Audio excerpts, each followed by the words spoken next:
여러분 혹시 신앙이 헛돈다 이런 말 들어보셨어요? 혹시 여러분의 신앙이 헛돌 때가 혹시 있었습니까? 헛돈다, 헛돌이 이런 말은 기계가 불필요하게 도는 공회전을 말할 때 이런 단어를 씁니다. 자동차가 헛돌면 어떻게 되죠? 연료가 낭비가 됩니다. 시동이 걸려 있는 상태에서 대기 오염이 계속해서 일어나고 소음도 말할 수 없이 거슬리게 크죠. 마찬가지로 신앙이 헛돌 때 어떤 일이 벌어지냐면 문제를 만날 때 그 일을 넘어서지 못하고 힘이 계속 빠집니다. 힘만 빠지면 문제가 아닌데 그 사이에 두려움이 크게 습격해 오고 두려움을 감당하지 못하다가 피하다가 무기력에 주저앉고 말아요. 이 일이 계속해서 반복됩니다. 신앙은 계속 헛돌고 그리고 내가 믿음을 가졌나 하는 회의까지 들게 만듭니다. 이걸 어떻게 극복할 수 있을까요? 오늘 두 가지의 논점으로 오늘 말씀에 나타난 신앙의 이 헛돌이를 극복하는 방법을 함께 나누려고 합니다. 그 첫 번째는 신앙에 대한 오해에서 벗어나야 합니다. 오늘의 핵심은 구원을 이루어 나가라 라고 하는 명령에 있습니다. 이 말씀을 구절을 보는 순간 이런 생각이 들죠. 이미 구원이 이루어졌는데 구원을 받았는데 구원을 또 이루어 나가라는 말, 이 말이 도대체 무슨 말일까? 아니 예수님을 영접하면 끝 아닌가요? 예, 아닙니다. 예수를 만난 건 끝이 아니라 끝에서 하는 새로운 시작입니다. 우리가 오해하는 건 구원이 굉장히 작은 한 단면만 있다고 생각하기에 신앙이 헛돌이에 빠질 수밖에 없는 거예요. 구원에는 과거, 현재, 미래에 이르는 30세가 있습니다. 화면 한번 보여주시겠어요? 구원의 30세. 첫 번째는 과거 완료 구원입니다. 언젠가 주님을 만나면 이미 예수 그리스도께서 십자가에 이루어 놓으신 그 놀라운 은혜로 인하여 우리가 의롭지 않은데 의롭다, justify 되어서 칭의 됩니다. 그냥 의롭다는 호칭으로 우리를 구별하여 세우셨다. 칭의, justification이에요. 신분이 변화한 구원입니다. 우리가 알고 있는 모든 구원의 내용이 여기에 사로잡혀서 머물러 있습니다. 그러나 구원은 여기서 끝나지 않아요. 현재 진행의 구원이 있습니다. 예수를 영접하고 믿은 다음에 일어나는 일이죠. 계속해서 사는 동안에 계속 자라가는 겁니다. 계속 자라간다는 건 거룩해져 가는 거예요. 예수님을 닮아가는 거예요. 그 과정을 sanctification이라고 합니다. 거룩해지는 과정, 성화의 과정, 이걸 다른 말로 수준의 구원이라고 하죠. 미래 완료 구원은 영화입니다. glorification, 그건 뭐냐면 주님이 재림하실 때 완벽하게 우리가 이전의 죄와 결별한 완전한 자가 되어서 주님 앞에 세워지는 구원의 완성이 일어난다는 거예요. 그렇다면 오늘 말씀은 어떤 구원을 얘기하고 있나요? 성화, 수준의 구원을 말하고 있습니다. 그렇다면 우리가 계속 오해해왔던 칭의와 성화는 어떻게 다를까요? 비유컨대 이렇습니다. 칭의는 인간 부모에게서 아기 사람이 태어나는 것과 같아요. 아빠와 엄마가 만나 결혼하고 그 사이에서 아기가 사람이 태어나죠. 개가 태어나지 않고요, 원숭이가 태어나지 않고요, 곰이 태어나지 않고 사람이 태어납니다. 문제는 그 다음이죠. 이게 칭의예요. 신분이 사람이 되었어요. 그런데 성화는 태어난 아기가 자라는 과정에서 사람됨으로 서갑니다. 사람으로 자라가며 사람으로서 문화적으로 정신적으로 세계관에 있어서 갖추어야 할 것들을 하나하나 갖추어 성장하는 과정을 성화라고 하죠. 신앙도 이와 같다는 거예요. 여러분 정글북이라는 책 알아요? 거기 보면 인도의 정글에 버려졌다가 늑대들에게 키워진 모글리라고 하는 늑대 인간이 나오죠. 그가 분명히 사람으로 태어났는데 분명히 사람입니다. 그런데 늑대처럼 달려요. 서 있지를 못하고 늑대처럼 달립니다. 사람으로 태어났지만 사람으로 자라지 못했어요. 신앙도 그렇다는 겁니다. 하나님의 사람으로 태어난 후에는 어떻게 해야 되죠? 자라야 됩니다. 엄마와 아빠 사이에서 아기 사람이 태어났어요. 응애하고 웁니다. 아이를 안고 아이를 얼르고 수유를 해요. 수유를 한 다음에는 아이가 젖을 때면 이유기를 거치죠. 그 다음에 아이가 배밀이를 하다가 배를 떼다가 아이가 앉고 그리고 뒤뚱거리면서 일어서는 그 모든 과정을 거치다가 이유기를 지나서 딱딱한 음식을 먹기 시작하죠. 그래서 아이가 정말 아기에서 소년과 소녀로 성장해 가고 그리고 어른을 연습하다가 어른이 돼요. 그리고 그 과정에서 먹는 것은 딱딱한 음식을 먹게 된다는 겁니다. 그게 사람의 성장의 과정이죠. 성화는 그렇게 예수님을 닮아 거룩해지는 과정이에요. 믿음을 가졌다. 내가 예수님을 믿습니다. 그렇다면 믿음으로 숨쉬는 모든 날이 성화의 과정입니다. 한번 상상해 보세요. 아기가 나 앉아라. 나 잘하지 않을래. 나 엄마 아빠 같은 어른 안 될 거야. 막 이렇게 하면 귀엽죠. 맨날 첫날 만날 귀여울까요? 걱정이 쌓여갈 겁니다. 얘를 도대체 이 철없는 애를 어떻게 하나 이런 생각이 들 거예요. 신앙도 똑같다고요. 나 예수님 닮기 싫어. 잘하지 않을 거야. 이렇게 하면 걱정되죠. 기독교를 심히 오해한 거예요. 성경은 뭐라고 할까요? 세 구절을 연달아 우리가 한번 보겠습니다. 세 구절을 연달아 읽겠습니다. 먼저 고린도전서 11장 1절부터 요한일서 2장 6절까지 계속 읽겠습니다. 시작. 내가 그리스도를 본받는 사람인 것과 같이 여러분은 나를 본받는 사람이 되십시오. 우리는 사랑으로 진리를 말하고 살면서 모든 면에서 자라나서 머리가 되시는 그리스도에게까지 다다라야 합니다. 하나님 안에 있다고 하는 사람은 자기도 그리스도께서 사신 것과 같이 마땅히 그렇게 살아가야 합니다. 아멘. 이것은 주님의 말씀입니다. 이 세 구절에 나타난 말씀들의 공통점이 뭐예요? 성화의 목표가 예수님이라는 거예요. 신자로 구원을 받고 산다는 것은 예수님이 사신 것처럼 마땅히 그렇게 살아야 한다고 이야기하고 있습니다. 하나님 안에 있다고 하는 사람은 자기도 그리스도께서 사신 것과 같이 마땅히 그렇게 살아야 한다. 그건 거룩해져 가는 신자가 살아가는 과정에서 반드시 있어야 되는 일이다. 그렇게 말하고 있습니다. 예수님처럼 할 수 있을까요? 그럼 좌절합니다. 좌절하라고 주신 게 아니라 목표를 거기다 두고 계속해서 연습하는 겁니다. 내가 넘어져도 어린아이가 다시 일어나서 뒤뚱뒤뚱 걸음을 걷는 것처럼 넘어졌다고 해서 좌절하지 않고 다시 일어나는 은혜가 필요한 거죠. 다시 시도하기 시작하는 겁니다. 신앙의 헛도리에서 벗어나는 방법이에요. 내가 오해를 하면 두려움이 쌓입니다. 내가 오해를 하면 다시 일어나지 않아요. 신앙은 계속 헛바퀴를 돌기 시작합니다. 그럼 어떤 일이 벌어지죠? 우리가 손해를 보는데요. 삶의 만족이 급격하게 떨어집니다. 이게 신앙의 오해가 가져온 손해입니다. 전제가 바뀌어야 돼요. 우린 저절로 잘하지 않습니다. 예수를 믿고 믿었습니다. 아멘. 그러면 저절로 잘하는 게 아니라 어린아이가 태어나서 그 아이가 분투하며 자라는 과정을 거쳐야 잘하는 것처럼 믿음도 분투해야 된다는 거예요. 어린아이가 젖 빠는 거 보신 적 있어요? 저는 결혼해서 아이가 젖을 빠는 걸 보고 깜짝 놀랐어요. 전 그렇게 애써서 온 힘을 다해서 젖을 빠는 줄 몰랐습니다.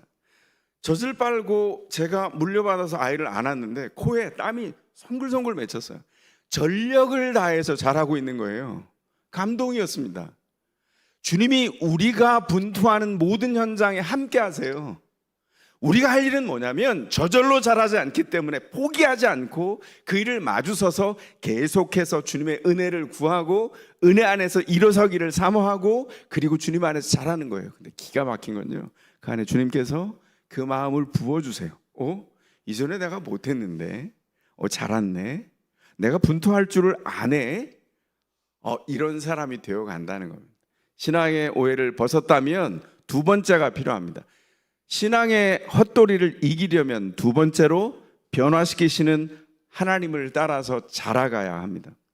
오늘 본문이 시작하는 12절의 시작은 뭐로 시작하죠? 그러므로 라고 하는 접속사로 시작해요. 이 말은 지난주에 우리가 봤던 빌립보서 2장 5절에서 11절에 있는 권면의 말씀과 연결되어 있다는 거예요. 뭐였죠? 교회가 다 노래를 불렀습니다. 주님을 찬송했습니다. 주님을 닮기를 원했어요. 그게 뭐냐면 예수님의 마음으로 예수님의 태도로 살겠습니다. 그렇게 고백했어요. 우리가 지난주에 본 결론은 뭐였죠? 태도가 바뀌면 태도가 그 사람의 인생의 위치를 바꾼다는 걸 우리가 함께 공유했습니다. 예수님의 태도와 예수님의 마음을 가지고 살라는 거예요. 그러므로 바로 수준의 구원인 성화가 멈춰지지 않도록 끊임없이 분투하라고 얘기합니다. 태어난 아기가 30년 동안 부모님 품에 남아서 아기로 응애 한다면 여러분 그거 부모에게 효도일까요? 애물단지죠. 30년 동안 뭘 해야 되죠? 아기가 사람이 되어서 30년 동안 훈련과 연단의 바람 속에서 폭풍을 이기면서 당당한 어른으로 자라가는 게 부모에게 진정한 효도죠. 주님이 우리를 이렇게 자라도록 하셨다고요. 30년을 자라는 동안 그냥 곱게 두셨을까요? 사람 안 됩니다. 폭풍도 불고 비도 내리고 말랐다가 부족함과 결핍이 수도 없이 있는 난관이 있는 시간들을 지나가요. 아픔이 지나갑니다. 상흔이 남습니다. 그때도 포기하지 않고 일어나 자라는 거예요. 딱지를 떼고 다시 일어나 상처의 자국은 남았지만 그 상처가 나를 자라게 한다고 생각하고 아파도 자라고 고통스러워도 넘어가고 주님 앞에서 그 목촉한 성장을 계속 이루어가는 것이 주님 뜻이에요. 성경에 나와 있는 사람들을 보십시오. 그들이 어떻게 성장해 가는가. 분투하며 포기할 만할 때 주님이 부르셨고요. 그 다음에 부름받은 다음에는 절대 이전으로 돌아가지 않고 자기에게 맡겨진 몫을 분투했습니다. 말이 쉽지 이게 쉽지 않죠. 근데 이 분투의 과정을 거치지 않으면 인생이 깊어지지가 않습니다. 주님께서 우리를 주님을 더 깊이 알고 주님 뜻 안에서 살면서 우리 한 사람을 통해서 주님을 세상에 증거하려고 우리의 삶을 깊게 만들어 주세요. 오늘 본문이 뭐라고 한다고요? 구원을 이루라고 합니다. 이 말씀을 오해하면 우리가 어떤 선한 행위를 통해서 구원을 이루라고 하나 보다 이렇게 들릴지 모르겠어요. 절대 아닙니다. 구원은 예수를 통해서 우리가 아무것도 할 수 없을 때 예수를 통해서 단박 이루어졌어요. 하나님의 사람이 되었습니다. 신분이 바뀌었어요. 근데 중요한 건 뭐냐면 하나님의 사람이 되었다면, 하나님의 사랑을 알게 되었다면 그 하나님의 사람답게 자라나야 하는 겁니다. 두렵고 떨리는 마음으로 구원을 이루라고 말씀하고 있죠. 하나님을 무서워하라는 게 아니죠. 하나님이 나를 이루신 목적을 내가 이루지 못할까 봐 두려워하라는 거예요. 그럼 어떻게 해야 되죠? 두려우면 아이들이 천둥이 고라락 치면 아이들이 깜짝이야 그러고 부모 품에 달려가는 것처럼 내가 하나님의 선한 목적대로 이루어지지 못할까 두려움이 일어날 때 주님 품으로 가는 겁니다. 주님 앞에 매일의 골방이 어린아이처럼 주님께서 어린아이를 기다리고 있어요. 60된 어린아이, 70된 어린아이, 40된 어린아이, 50된 어린아이 다 환영입니다. 주님이 그렇게 우리를 부르신다고요. 우리를 주님 앞에서 새로운 눈을 떠서 보게 하죠. 기도할 때는 두려움과 염려로 들어가지만 기도에 눈을 뜰 때는 새로운 게 보입니다. 뭐죠?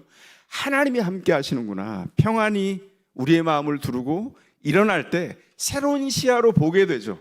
사람과 사건과 만나는 현장에서 믿음으로 무엇을 만나든 당당히 걸어갈 수 있겠구나. 하나님이 우리를 그렇게 부르셨구나 알게 됩니다. 여러분, 신자 한 사람이 영적으로 성장하는 게 얼마나 중요한 줄 아세요? 한 사람이 성장을 하면 그 사람이 그곳에서 빛의 등대가 돼요.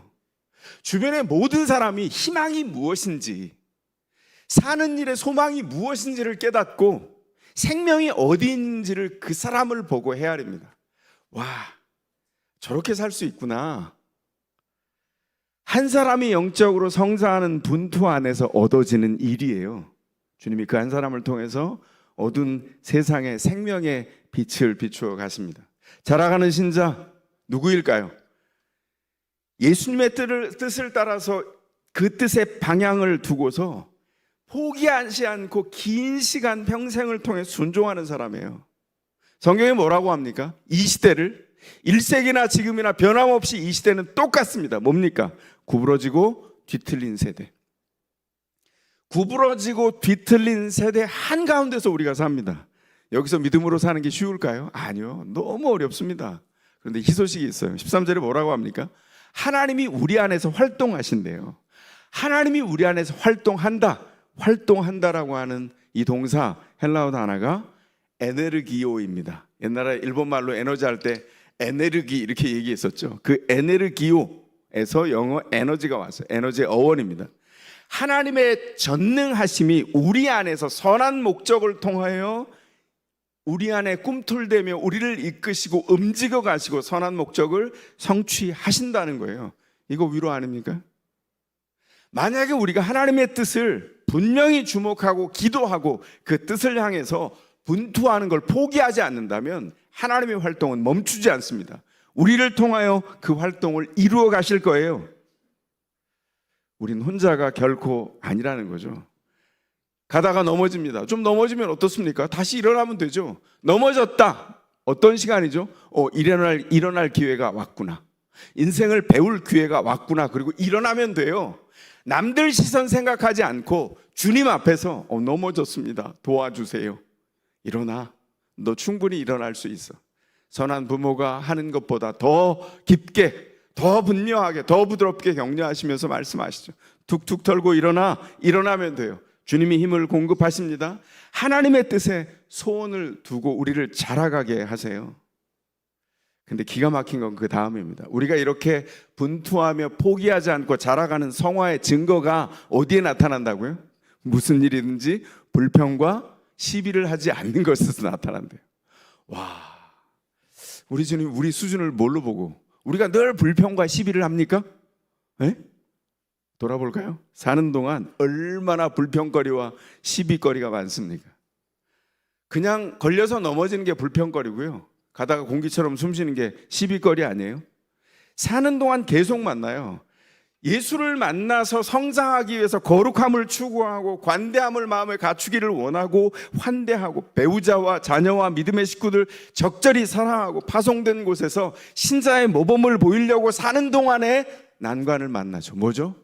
불평거리가 눈앞에 떡하니 나타나고요. 시비 걸 만한 너무나 분명한 내가 옳아서 분명히 얘기해야 될 것 같은 시비거리를 말하고 싶은 유혹이 언제 어디서나 큰 유혹으로 닥쳐오죠. 이유가 뭐예요? 함께하는 사람들이 종종 서로에게 기도에 못 미치거든요. 야, 쟤 함량미달이야. 아, 저거 함량미달인데 저 안 되겠는데 이러면서 불평할 수많은 일들이 마음속에서 이렇게 넘쳐나요. 어떻게 하라고요? 멈춰 생각하고 기도해야 돼요. 불평은 우리가 거룩함으로 자라가는 것을 방해합니다. 불평과 그 사람의 연약함을 돕기 위한 과정과 판단은 다른 거예요. 그냥 그 사람을 짓눌러서 지금 있는 부족한 자리에서 아예 주저앉히는 거, 이런 게 불평이죠. 내 옳음으로 상대방의 틀린 것을 이렇게 찍어 누르는 거, 이게 시비 거는 겁니다. 근데 중요한 건 이거예요. 나를 망가뜨린다고요. 상대방도 물론 망가지죠. 근데 내가 망가져요. 조금 더 이기적인 방법으로 선택해도 이건 아주 손해보는 일이죠.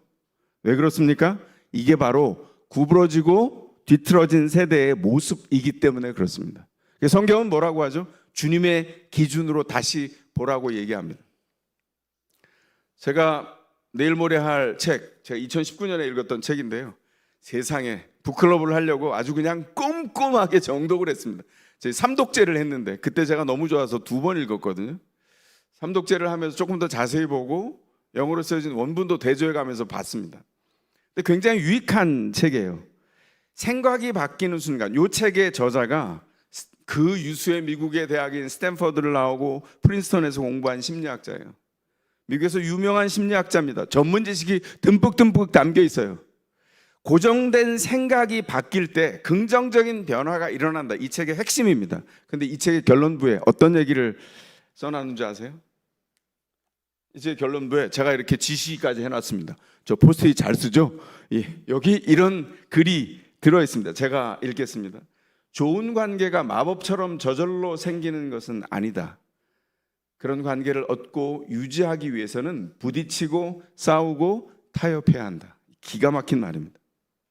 여기 3가지의 동사가 들어있어요. 이 사람의 결론이에요. 이 얘기 앞서 무슨 얘기를 했는지 아세요? 자신의 수십 년 동안의 결혼 생활, 남편 너무 훌륭한 사람이다, 신뢰하고 사랑한다. 그러나 우리 결혼 생활은 완벽하지 않다, 솔직히 말하면 어렵다. 이렇게 써놨어요.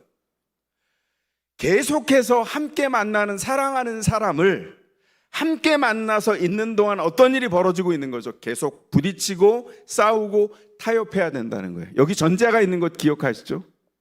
여기 부딪히고 싸우고 타협하는 것의 전제는 상대방을 파괴하지 않는 거예요. 상대방을 함께 세워가는 부딪힘이고, 함께 붙어서 이야기하고 대면하고 피해가지 않고, 또 필요한 것이 있으면 싸우고, 그리고 타협하고 조정하는 거죠. 이건 내가 틀렸네. 내가 맞았지만 지금은 내가 기다릴 거야. 이런 타협들이 계속 일어나요. 부모가 자녀들한테 자녀들이 잘못한 게 분명한데 왜 져주는 형식으로 타협합니까? 사랑하기 때문이죠. 그 아이를 세우기 위함이에요. 파괴하지 않기 위해서 큰 사랑을 동원하는 겁니다. 철없는 아이들은 그걸 모르죠. 걔네들은 몰라도 괜찮아요. 부모가 믿음 안에서 이 일을 감당한다면, 부모 같은 어른으로 성장해가는 신자가 또 연약한 신자에게 그렇게 한다면 언젠가 그가 세워지는 것을 보게 될 거라고요. 또 다른 구절을 한번 볼까요? 베드로전서 4장 3절 4절입니다. 한번 보겠습니다. 함께 읽을까요? 시작. 여러분은 지난 날에 이방 사람들이 하고 싶어하는 일을 하였으니 곧 방탕과 정욕과 술 취함과 환락과 연회와 가증스러운 우상 숭배에 빠져 살아왔습니다. 그것은 지나간 때로 충분합니다. 그들은 여러분이 자기들과 함께 그런 지나친 방종에 빠지지 않는 것은 이상히 여기면서 여러분을 비방합니다. 아멘. 이것은 주님의 말씀입니다. 사도 베드로가 소아시아 지역의 신자들이 왜 고난당한다고 지금 얘기하고 있어요? 거룩하게 살았기 때문입니다. 그들이 성경에 나타난 하나님의 기준으로 거룩하게 살았기 때문에 낡은 삶을 버리고 신자로 거룩하게 살아가기 때문에 어떤 일이 벌어진다고요? 세상이 신자를 가만두지 않는다고요. 근데 주님은 뭐라고 합니까? 포기하지 말고 거룩함으로 끝까지 자라가라. 별과 같이 빛나라. 계속해서 권면하시고 도전하십니다. 그렇게 하면 불평과 시비와 세상의 유혹들을 이겨내게 된다는 거예요. 다른 신자나 믿지 않는 사람과 대화하면서 불평이 가득 차서 내가 무언가의 기준이 옳다 여기며 상대방을 찍어 누르려고 불평을 털어내고 시비를 하기 시작하면 내가 옳아서 그 대화는 성공했는데 상대방은 짓밟혀서 관계는 깨졌고 그가 예수 안에 서지 못할 수도 있어요. 신자의 독특함을 잃었기 때문입니다. 이게 구부러지고 뒤틀린 세대가 하는 일이라는 거죠. 명확하게 보지만 성장한 사람들은 불평과 시비를 내려놓을 만큼 성숙한 분별력이 있다는 겁니다. 왜요? 주님의 사랑을 알았기 때문이죠. 나를 사랑하는 만큼 저 사람도 사랑하는 걸 알기에 성장하는 깊이가 다르다고 해서 그걸 멸시하는 게 아니라 그만큼의 성장에 비어있는 공간을 어떻게 채워주지?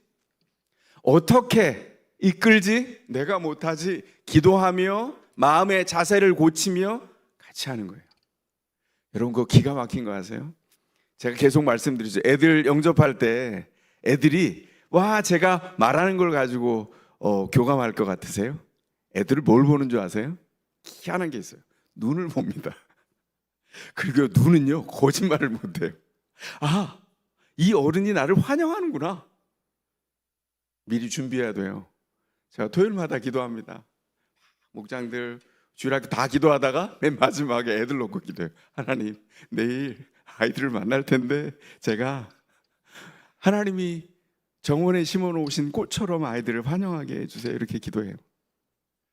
왜냐하면 하나님의 희망이 그 아이들 속에 싹 담겨 있고요. 그 눈으로 교감하는 동안 아이들이 그 믿음에 먼저 자라간 어른들을 통해서 하나님의 그 놀라운 그림자와 하나님의 실루엣을 발견해요. 우리에게 허락한 특권입니다. 그거 해야 되지 않겠어요? 신자로서 성장해가는 독특함을 잃지 않는 방법입니다. 제가 오래전에 성경을 묵상하면서 정말 방망이로 머리를 맞은 것 같이 벼락같이 온 말씀이 있는데 그 말씀을 하나 더 나누겠습니다. 야고보서 4장 11절 말씀입니다. 의미를 생각하면서 읽어주십시오. 시작. 형제자매 여러분 서로 헐뜯지 마십시오. 자기 형제자매를 헐뜯거나 심판하는 사람은 율법을 헐뜯고 율법을 심판하는 것입니다. 그대가 율법을 심판하면 그대는 율법을 행하는 사람이 아니라 율법을 심판하는 사람입니다. 놀라운 말씀입니다. 뭘 얘기하고 있죠? 시비를 거는데 자신이 기준이 옳다고 여기면 율법을 행하는 사람이 아니라 율법을 심판하는 사람이 된다는 거. 이거 의도한 게 아니죠? 근데 우리가 이런 일을 얼마나 자주 벌이고 있는지 모릅니다.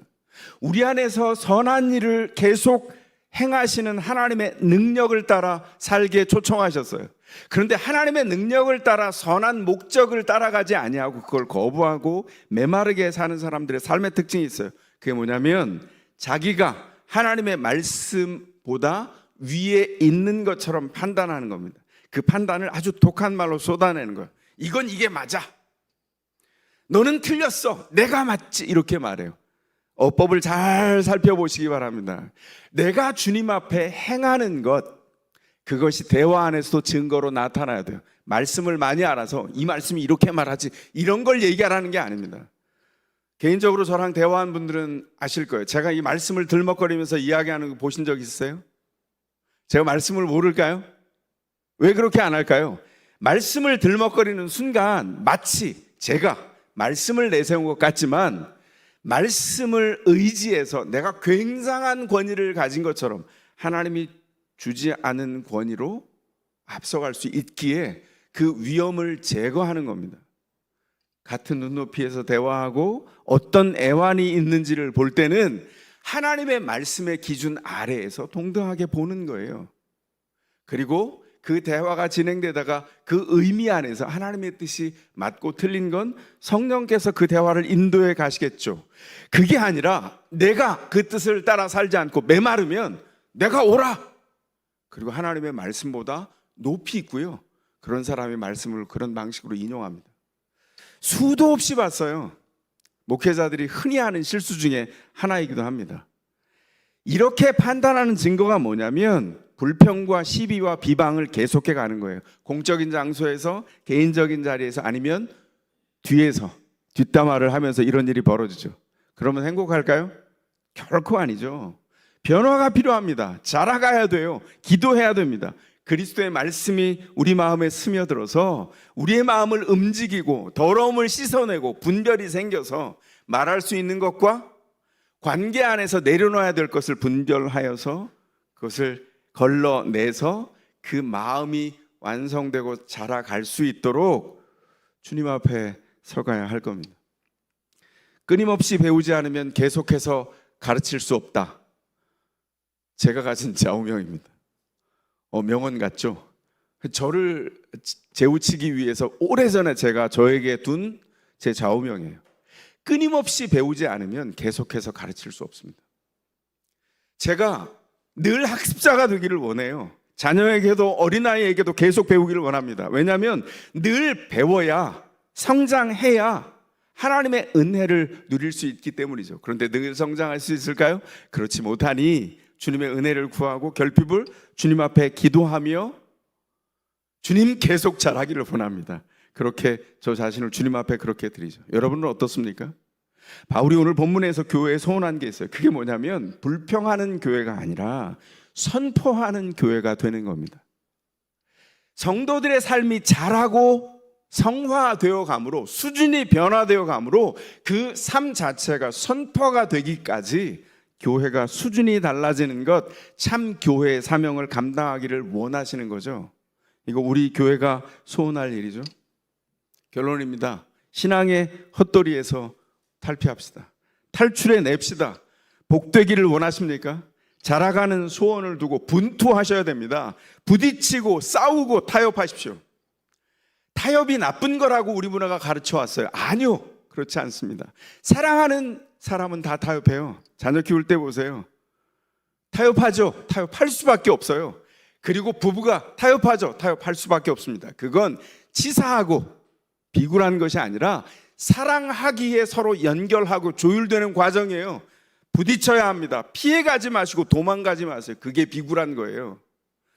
만나고 부딪히고 싸우고 그리고 다듬고 서로를 거울처럼 바라보아 다듬어지며 타협해 가는 거죠.